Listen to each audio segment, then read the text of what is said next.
अब देखो, लोग कहते, अब इस बात पर बहुत बातें होती है, लेकिन भगवान ने यहाँ झूठी वीर नहीं खाए। भगवान ने यहाँ झूठी वीर नहीं खाए। लोग कहते हैं शिवजी की झूठी वीर खाए थे। अरे झूठी वीर खाते भगवान? नहीं साहब, झूठी वीर नहीं थे।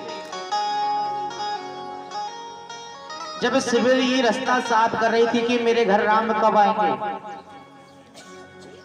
तो शिवजी की बड़ी सुंदर कथा है।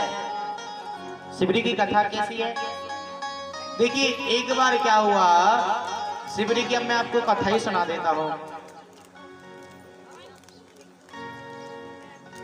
कल राम कथा होगी, कृष्ण का जन्म होगा, तो कल संपूर्ण राम कथा होगी। तो अब मैं आपको एक चौपाई आती है रामायण में कि अधमित अधम अधमत नारी तिन मुँह में मति मंद, बोला करो। आती है ये चौपाई, सबको पता है कि अधमित अधम अधमत नारी। अब ये बताओ कि शिवजी ने 3 बार ही अधम क्यों कहा है? 3 बार आता है अधम से अधम, अधमत नारी। 3 बार कह दिया कि अधम से अधम और अधम हूं। एक बार भी कह सकती थी कि प्रभु मैं अधम हूं, अर्थात मैं भिलनी हूं, बस एडिक खत्म। लेकिन 3 बार कह दिया कि अधम से अधम अधमत नारी। अब अनेक विद्वान हैं, अनेक अर्थ निकाल दिए चीजों से, लेकिन इसका मतलब क्या है? 3 बार अधम क्यों लिखा है गोस्वामी जी ने? शिवजी 3 बार अधम क्यों कह रही है कि अधम से अधम अधमत नारी? कि प्रभु पहला अधम तो मैं जाति से भीलनी हूं, मैं कोई ऊंची जाति की नहीं हूं, भील नहीं हूं, छोटी जाति हूं, इसलिए मैं अधम हूं। दूसरा अधम, प्रभु मैं पूजा पाठ भक्ति कुछ नहीं जानती, बिल्कुल मूर्ख हूं, कुछ नहीं जानती, ना मैं भक्ति करना जानती हूँ, ना पूजा पाठ, ना ज्ञानी हूँ, ना कुछ हूँ, केवल मूर्ख हूँ, इसलिए दूसरा अधम कहा। और तीसरा अधम इसलिए कहा कि प्रभु मैं सदैव बचपन से ही कुंवारी हूँ, मैंने शादी नहीं की है, और जब तक शादी नहीं होती उसकी भक्ति पूर्ण रूप से मानी नहीं जाती, पूर्ण रूप से उसकी भक्ति नहीं मानी जाती, इसलिए मैं शादीशुदा नहीं हूँ, कुंवारी हूँ, इसलिए 3 बार अधम कह दिया।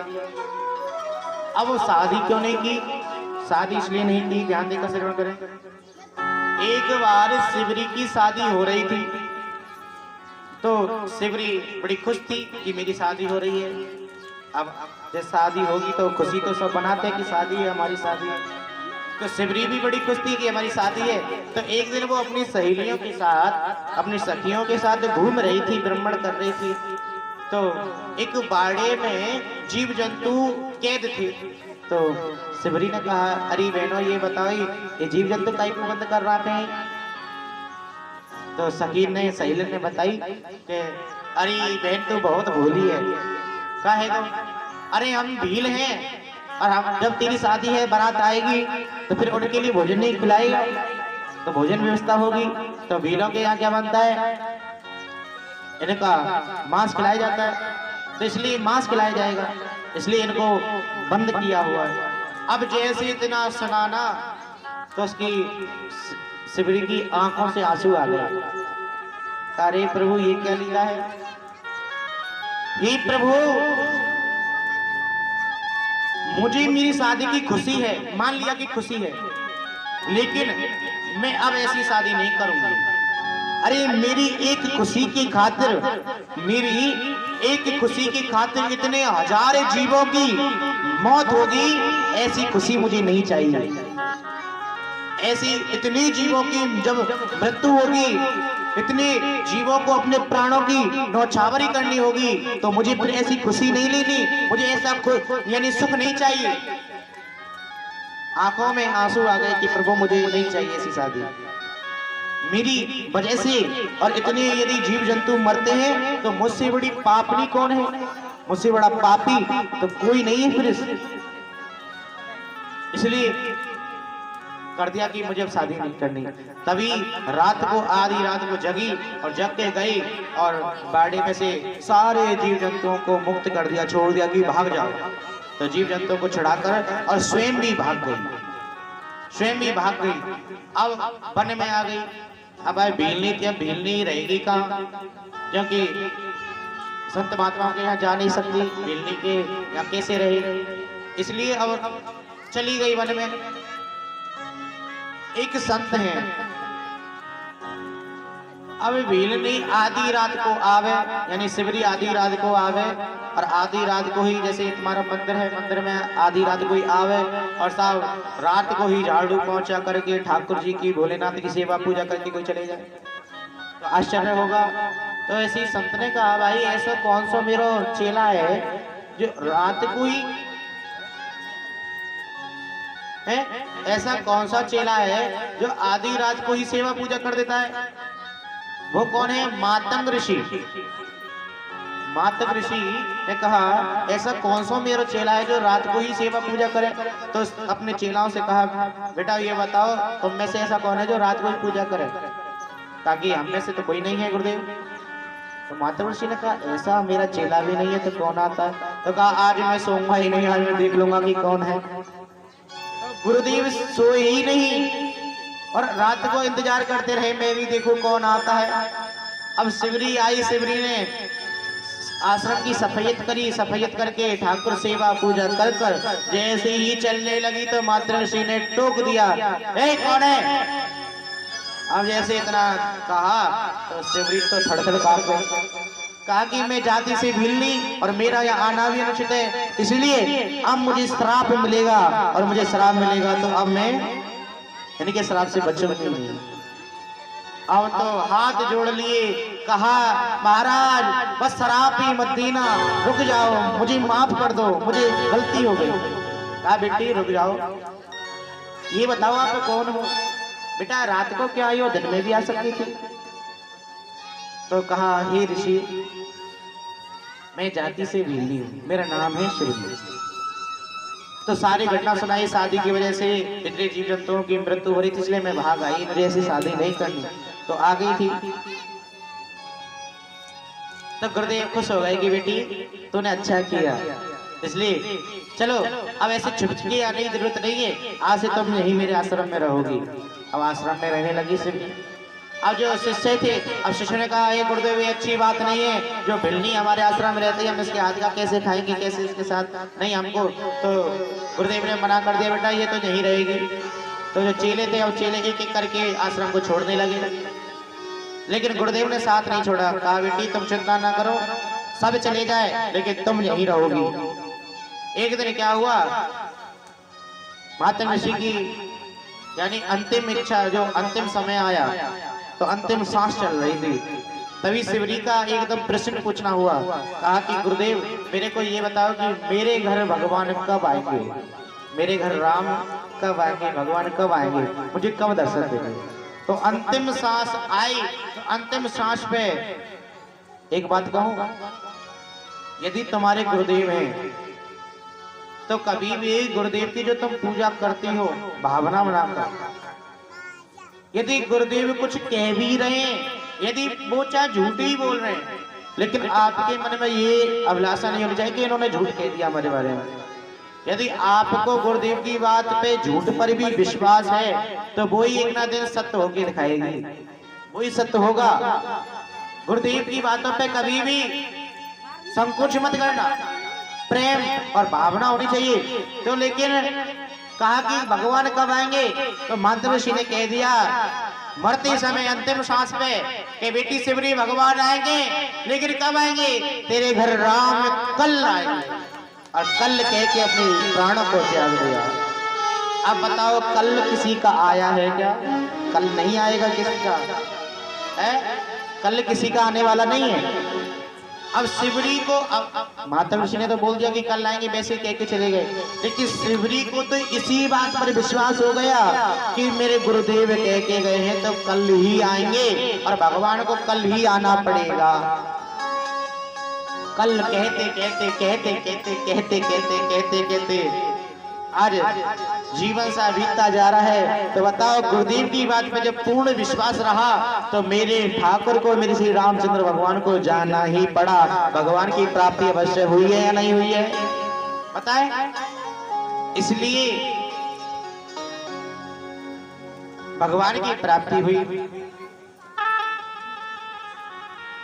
अब कथा यहाँ चल रही थी कि झूठी वीर खाए थे या नहीं खाए थे।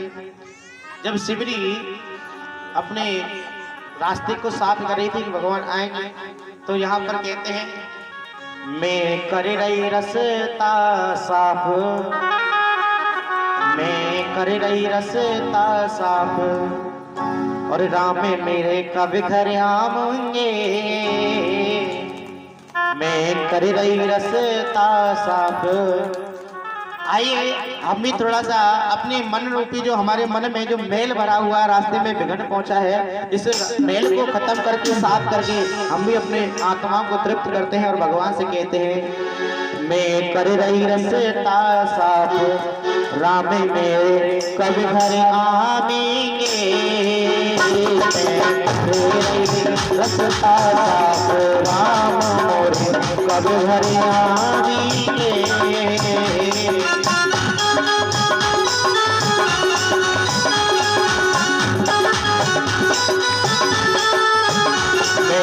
कर रही रास्ता साफ, राम मेरे कब घर आवेंगे, कर रही रास्ता साफ।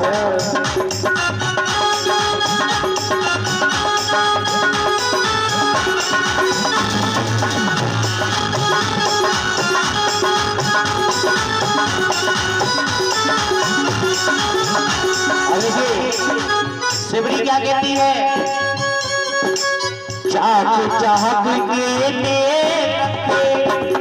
चाक चाहक के बेर रखे कब भोग लगाएंगे, चाक चाहक के बेर रखे कब भोग लगाएंगे, चाक चाहक के बेर रखे कब भोग लगाएंगे, मैं कर रही रास्ता साफ, कभी घर आवेंगे,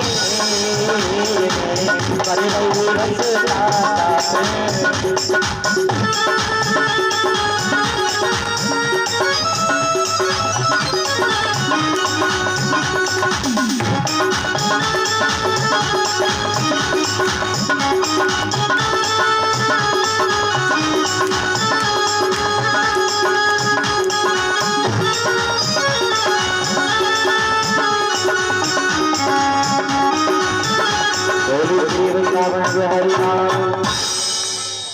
चाक चाहक के बेर रखे कब भोग लगाएंगे।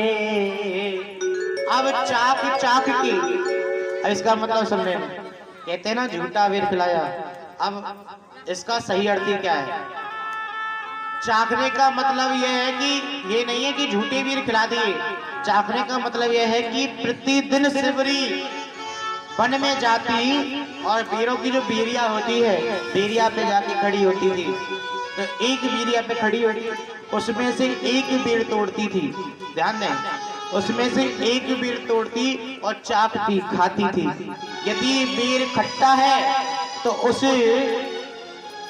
मतलब बीरिया को छोड़कर दूसरी बीरिया पे जाती, फिर दूसरी बीरिया में से एक खाती।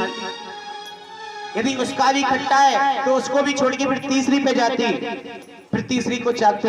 यदि मीठा बीर निकल गया तो फिर उस झाड़ी से बीर तोड़ती। क्या? क्योंकि इसके खट्टे तो सारे ही खट्टे होंगे और इसके मीठे तो फिर सारे मीठे ही होंगे इसके। इसलिए चाक चाक के बीर रखे कब भोग लगाएंगे, इसलिए मैं चाक चाक के लाई हूं।